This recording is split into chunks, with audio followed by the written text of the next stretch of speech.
She didn't whisper it. She didn't hint at it.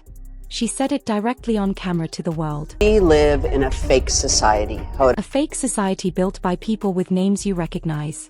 People with platforms worth billions.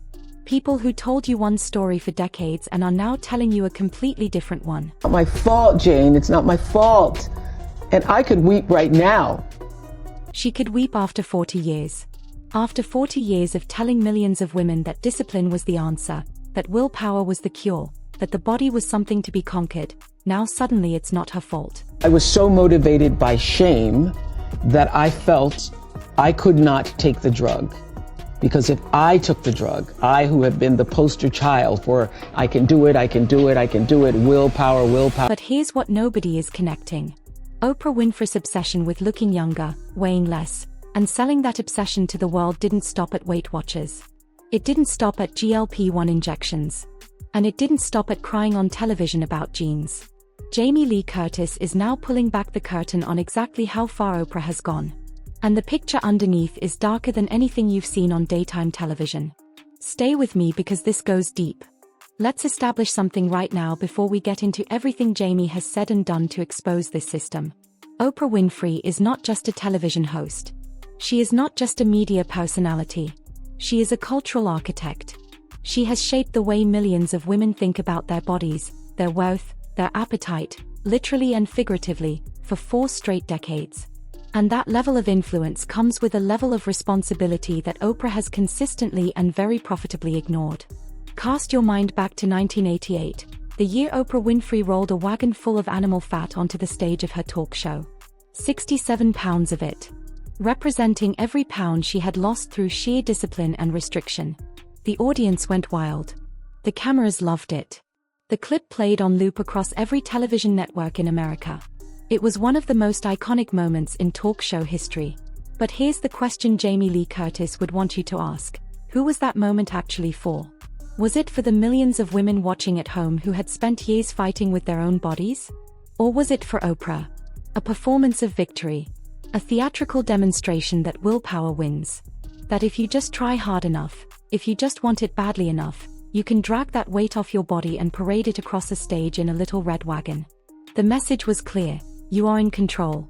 You just aren't trying hard enough. All these years, I thought I was overeating. I was standing there with all the food noise, what I ate, what I should eat, how many calories was that, how long was it going to take. I thought that that was because of me and my fault. 35 years.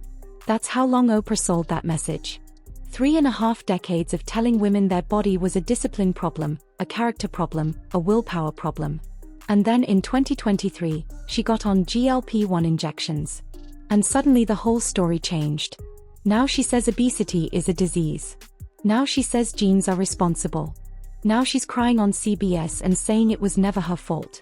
Now she's off the Weight Watchers board, a company she owns stock in, a company she promoted relentlessly, so she can pivot to promoting a new product, a new solution, a new thing for women to buy. Jamie Lee Curtis watched all of this unfold. And unlike the rest of Hollywood, she didn't applaud the vulnerability. She called it exactly what it is. That's the machine Jamie is dismantling. Not the idea of medicine, not the idea of health. The machine that keeps women perpetually convinced that their body is a problem requiring an external purchasable solution. First it was willpower. Then it was Weight Watchers. Then it was GLP-1. What's next? And who profits every single time the narrative shifts? Now before we go any further, we need to address something that is actively circulating online right now because it is connected to this story in a way that the internet has completely missed. When the Department of Justice released documents connected to convicted sex offender Jeffrey Epstein, something happened almost immediately. Within hours, the internet was flooded. Conspiracy posts exploded across X, formerly Twitter. Wild claims, disturbing allegations, viral content engineered to shock rather than inform. One of those names caught in the blast radius of that chaos was Oprah Winfrey. That's right. Oprah Winfrey's name appears in the broader Epstein document index alongside hundreds of other high-profile individuals, including politicians, celebrities, and public figures. And the internet did exactly what the internet does. It ran with it. It escalated it. It turned a name appearing in a peripheral document into something it most absolutely was not. Now, let's be clear, precise, and honest about what that actually means. Because the truth here is more important than the clicks. Appearing in the Epstein files is not evidence of wrongdoing. Period. Thousands of names appear in these documents. Many of them appear in third-party communications, interview references, flight logs, or background materials with zero allegations of criminal conduct attached to them. Oprah Winfrey has not been charged with anything. There is no credible evidence connecting her to Epstein's crimes. And unlike some of the viral posts that exploded online around other celebrities, the kind that spiraled into completely fabricated, deeply disturbing claims with zero basis in reality, Oprah's connection to these files appears to be exactly what it looks like on the surface. A name in a document, nothing more. But here's where it gets genuinely interesting. Because Jamie Lee Curtis is not talking about Epstein. She is talking about something else entirely. A different kind of darkness, a different kind of power structure, one that operates completely in the open on television, in magazine covers, in glowing press releases, and tearful confessions, and has been doing so for 40 years.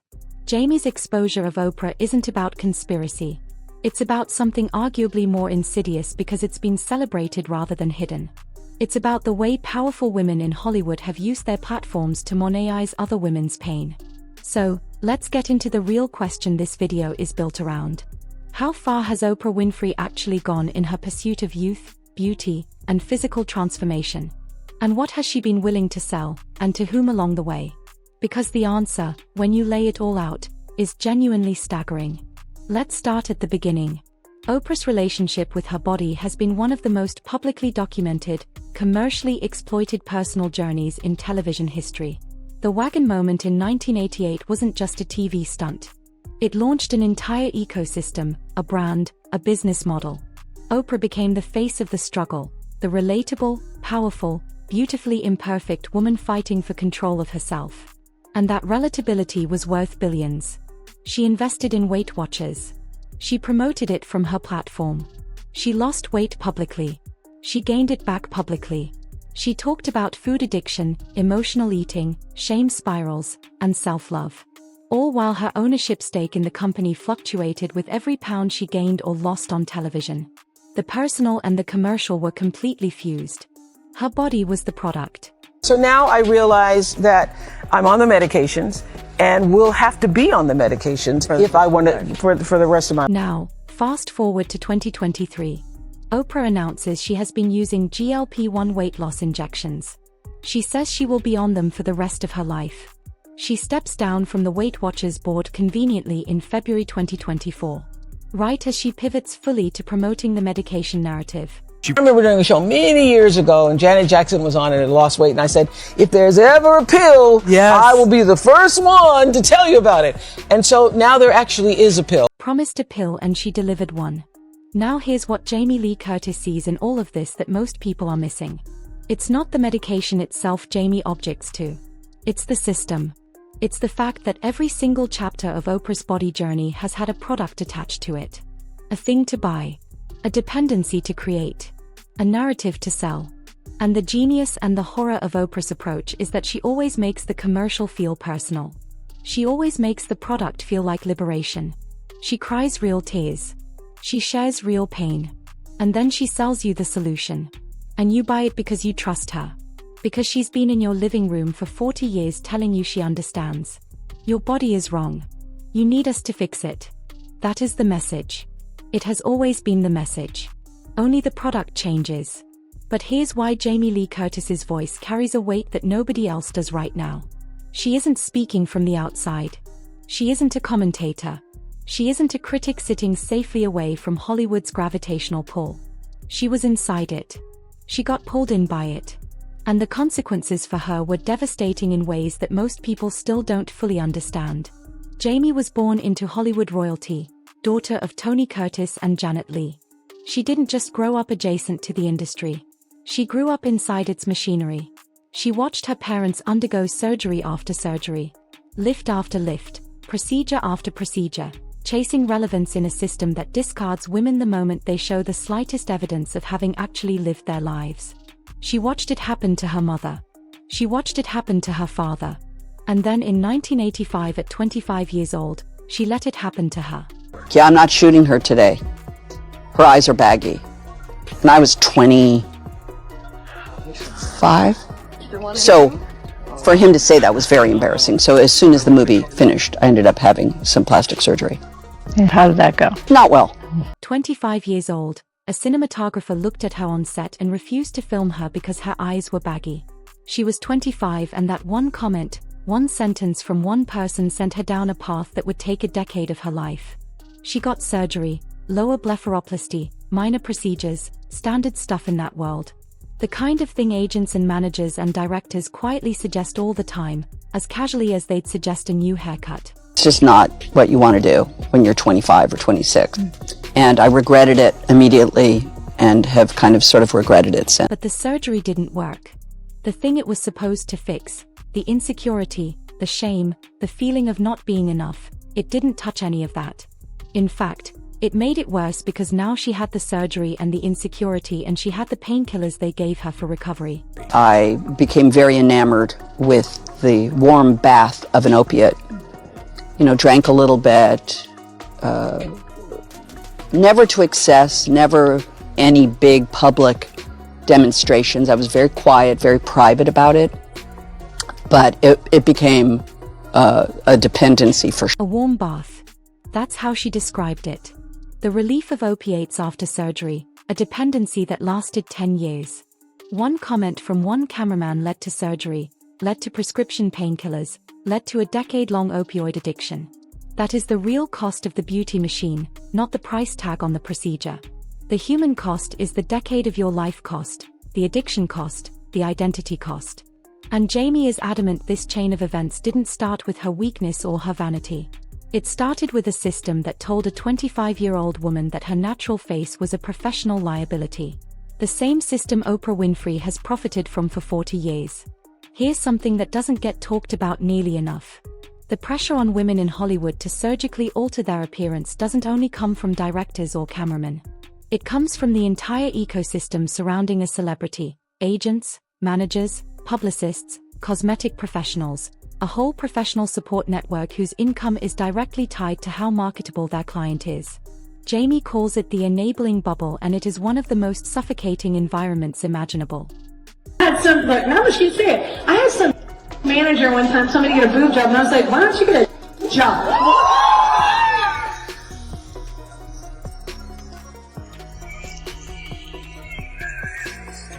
I was like, I'm proud of my itty bitty titties. Get out of here. I was just like, who does that?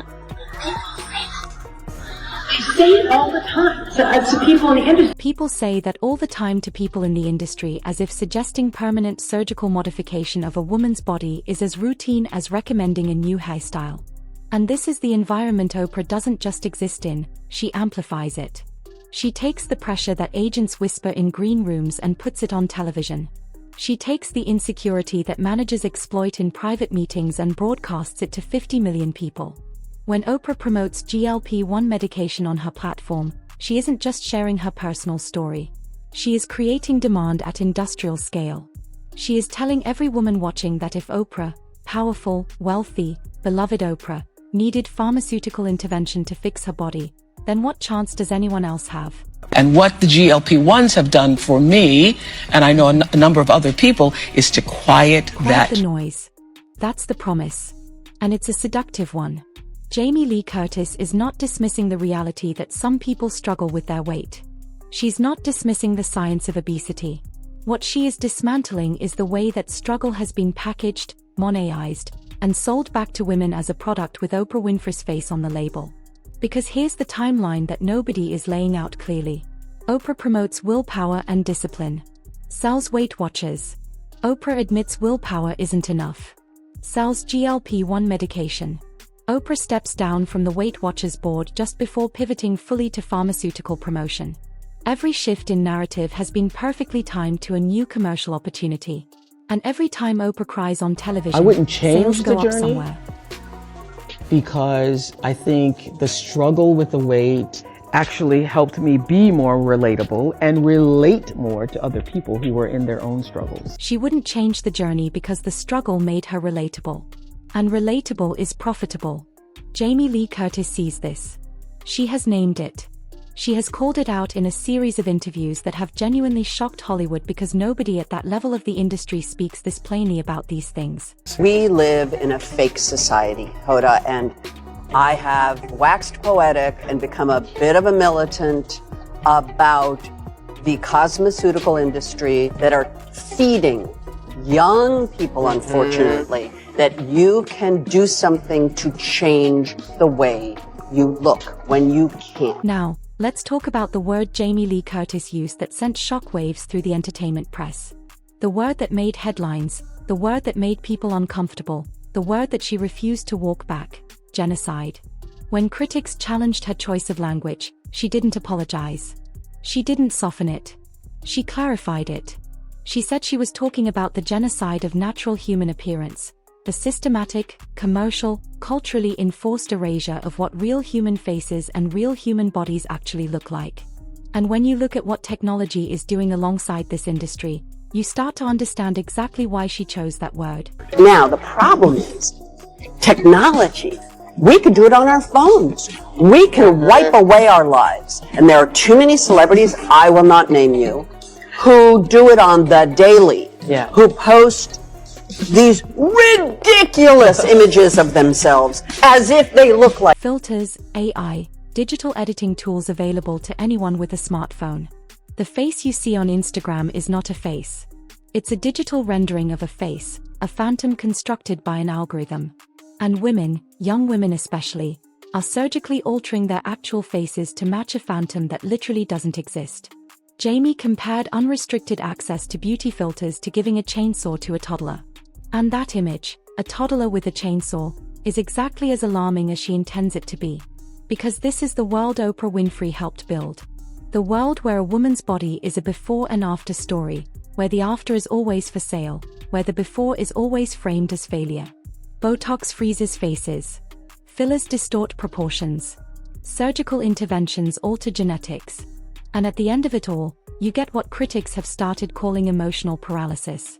Actors who can no longer communicate naturally through facial expression because the tools of that expression have been chemically or surgically disabled. Jamie Lee Curtis isn't just fighting for vanity. She's fighting for humanity. For the right of a face to tell the truth.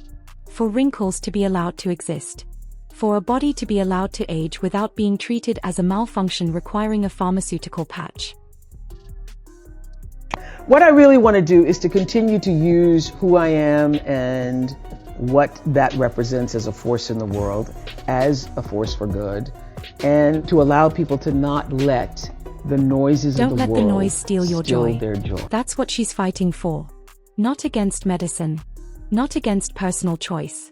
Against the machine that manufactures the noise in the first place. Against the system that decides what a woman should look like, then sells her the tools to become it, then sells her the remedy when those tools fail, then cries on television about how none of it was ever her fault. Oprah Winfrey has spent 4 decades inside that machine. Jamie Lee Curtis has spent 4 decades fighting her way out of it. And right now, in 2025, Jamie is winning the argument because the audience is finally ready to hear it. Where do you get that certainty from? I have it all throughout my life. And you know, for a long, long time, I think I was afraid of it because it was powerful. I didn't play my aces. I didn't play my strong suits. I was afraid to. I thought people would be intimidated. And now I'm just like, hey, you know what? I'm going to die one of these days. Pop them down. Ace, ace, ace, ace. And I've got a good hand. She's got a good hand. Letting the industry deal it for us. Jamie Lee Curtis isn't asking you to throw away your skincare routine or cancel your gym membership. She's asking you to question who benefits every single time you feel like your body isn't enough. She's asking you to look at the people selling you the solution and ask yourself, did they create the problem first? Oprah Winfrey is one of the most powerful women who has ever lived. And Jamie Lee Curtis just looked her square in the eye and said, you built this. You sold this. And it is time for someone to say so out loud. The question is whether the rest of Hollywood is brave enough to follow her lead. Leave your thoughts in the comments. Do you think Jamie Lee Curtis went too far or did she not go far enough? And if you want more on the people behind Hollywood's beauty machine, hit subscribe because we're just getting started.